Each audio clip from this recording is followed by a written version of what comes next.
अस्सलामुअलैकुम नाज़रीन, सुल्तान महमद फ़ातेह के वॉल्यूम 10 के पार्ट 4 में खुश आमदीद। एपिसोड के शुरुआत में गुलशा नमाज अदा कर रही होती है और नमाज के बाद हाथ उठाकर दुआ मांगती है। ऐ हमारे रब, हमें माफ़ कर दे, हमने जो कुछ किया, हमारा इरादी या गैर इरादी जो भी गुनाह मौजूद है, हमें माफ़ फरमा। इसलिए हमें महमद फ़ातेह कमरे में दाखिल होते हैं। गुलशा दुआ मांगते हुए मज़ीद कहती है, हमारे शहजादे अहमद एक मासूम बच्चे थे, बेहतरीन आसमानी हवेलियों में उनका इस्तकबाल करें। दुआ मांगते हुए गुलशा की आंखों से आंसू बह पड़ते हैं और सुल्तान भी आमीन कहते हैं। सुल्तान को देखकर गुलशा उठते हुए कहती है, मेरे सुल्तान, मुझे एहसास नहीं हुआ कि आप आ गए हैं। सुल्तान उन्हें अपने पास बुलाकर बिठा लेते हैं और कहते हैं, शुक्रिया गुलशा। गुलशा पूछती है, मेरे सुल्तान किस लिए? जवाबन सुल्तान कहते हैं, मेरी अमानत की हिफाजत करने के लिए। आपने उसे जालिमों के हाथ में नहीं छोड़ा। तो गुलशा कहती है, अगर मैं आपकी अमानत की हिफाजत कर पाती तो हमारे शहजादे इस वक्त आपके साथ होते। ये सुनकर सुल्तान कहते हैं, वो जिसने ये रियासत हमारे मुकद्दर में रखी, उसने साथ में ये मुसीबत भी लिखी। उन्होंने हुक्मरानी के तोहफे के बारे में सिखाया जब हम बच्चे थे। उन्होंने पहले हमें सरगोशी की, फिर हमें दिखाया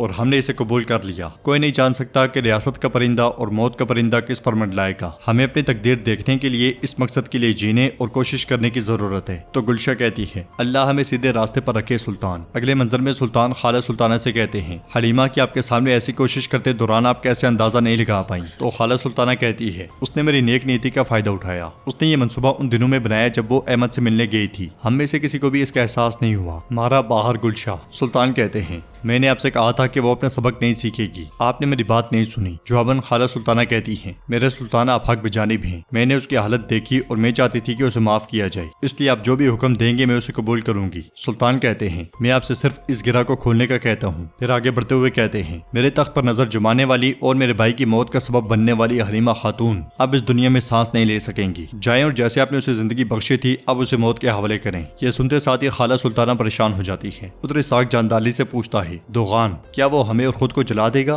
तो जानदाली कहता है, वो बगैर इजाजत मेरे घर में आया, मेरी आंखों में आंखें डालकर मुझे धमकियां दी। अगर वो जलने के बारे में ना सोचता तो क्या ऐसा करता? जवाब इसाक कहता है, हमें इसका हल तलाश करना चाहिए। जानदाली कहता है, मैं भी यही सोच रहा हूँ। मैं जहाँ भी जाता हूँ परेशानी होती है, मुझे नहीं मालूम कि क्या करना है। इसाक उसके पास बैठते हुए कहता है, मेरे पाशा, तुमने कहा कि तुमने सुल्तान से बात की। दोगान के बोलने से पहले उसका सर उतार देते हैं। जानदाली कहता है, ये दोगान है, आखिरी सांस तक भी कुछ कर सकता है। उधर मुस्तफा सुल्तान के पास जाता है और सुल्तान उससे पूछते हैं, मुस्तफा तुम मुहिम में क्यों नहीं आई? जवाबन मुस्तफा कहता है, दोगान चाहता था कि मैं उजाग के अमीर के तौर पर यहाँ रहूं। सुल्तान कहते हैं, उजाग अमीन? हाँ, मगर हम देखते हैं कि उजाग पर भरोसा नहीं किया जाना चाहिए था। मुस्तफा कहता है, अस्तगफिरुल्लाह सुल्तान, एक जानिसरी आपके लिए शानदार तख्त का पाबंद है। सुल्तान पूछते हैं, फिर तुम कहाँ थे मुस्तफा? ये सब कैसे हुआ? तुम कैसे जानिसरी को पट्टा नहीं डाल सके? यह सुनकर मुस्तफा कहता है, हम सोच भी नहीं सकते थे कि बगावत होगी। मैं इसके बारे में सुनकर उन्हें चुप करवाने चला गया। मैं गया था, हम उन्होंने पहले से ही इसकी मंसूबाबंदी की थी। वो मेरे सामने खड़े हो गए और मुझे बेबस कर दिया। मैंने मुजामत करने की कोशिश की, ताहम कोई फायदा नहीं हुआ। मेरी आंख खुली तो मैंने खुद को किसी दूर दराज इलाके में पाया। नाजरीन, यहाँ पे मुस्तफा सुल्तान से बिल्कुल झूठ बोल रहा है, मगर क्यों? सुल्तान पूछते हैं, क्या तुम बगावत खत्म होने के बाद वापस आ गए? मुस्तफा कहता है, मेरे सुल्तान में वापस नहीं आया। दारुल हुकूमत के अमीन जानदाली पाशा ने मुझे बगावत से निपटने के बाद ढूंढ लिया। तो सुल्तान कहते हैं, तो आप कह रहे हैं कि इसके पीछे अंधेरा है? सुल्तान उसके बिल्कुल करीब होते हुए कहते हैं, मैं आज रात उस अंधेरे के पार देखूंगा। वो लोग जो रियासत के खिलाफ जानिसरी के बेस में काम करते हैं जान लेंगे कि सुल्तान कौन है। तैयारियों को देखो, हम जानिसरी उजाग की तरफ जा रहे हैं। उधर खाला सुल्ताना जिंदान में हलीमा के पास जाती हैं और कहती हैं, हलीमा तुमने अपने आप को नुकसान पहुंचाया है। खाला सुल्ताना के इशारे पर दो खवातीन अंदर दाखिल होती हैं। उन्हें देखकर हलीमा कहती है, उन्होंने अजीम मुराद के बेटे को कत्ल कर दिया। आप कहाँ थी? उन्होंने अहमद को मार डाला, आप कहाँ थी? वो आगे बढ़ने लगती है तो खवातीनों से दबोच लेती है। हलीमा मजीद कहती है, तुम वहाँ नहीं थी। अगर मैंने इंतजार किया होता,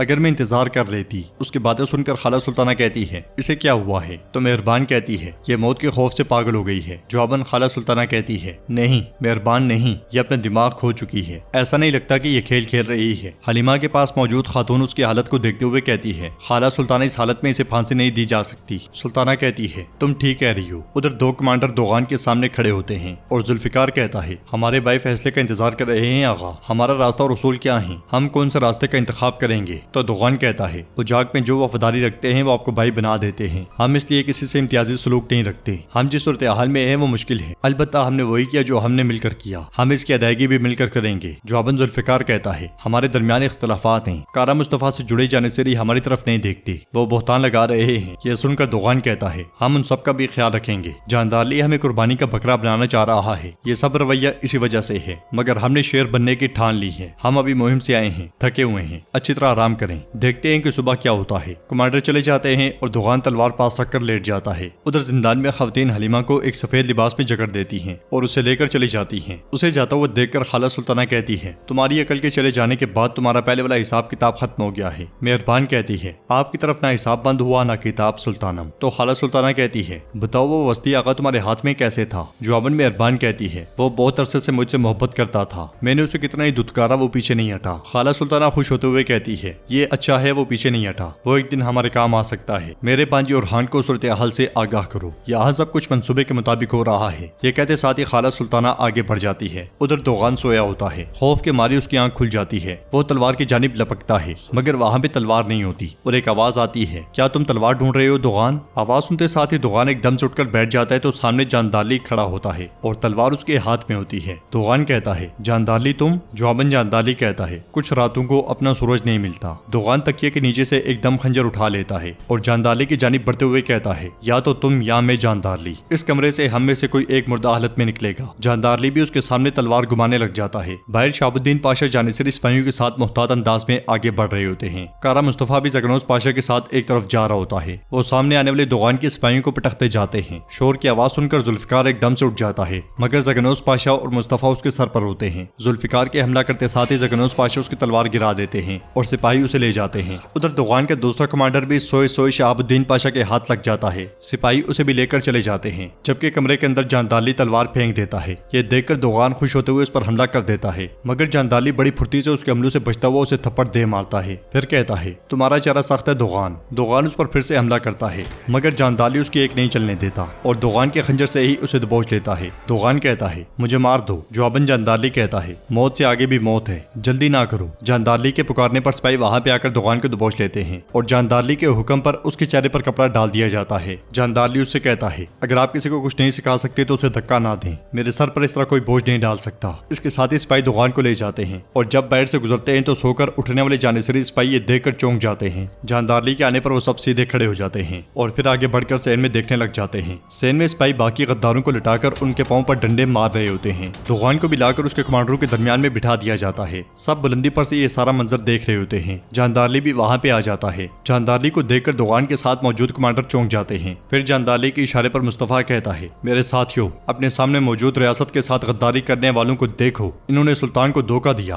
अब इन्हें इबरत की नजर से देखो। बादरो ये लोग जानिसरी का लिबास पहनकर सिपाहियों के बजाय डाकू बन गए, हमारे सुल्तान खुद इन्हें सजा देंगे। और नाजरीन इसके साथ ये एपिसोड भी इख्तिताम पजीर होती है। अगर आपको वीडियो पसंद आए तो वीडियो को लाइक करें, चैनल को सब्सक्राइब करें और बेल आइकन पर लाजमी से क्लिक कर दें। इंशाल्लाह मिलते हैं नेक्स्ट वीडियो में, तब तक के लिए रखें अपना और अपनों का बहुत ज्यादा ख्याल। अल्लाह निगहबान।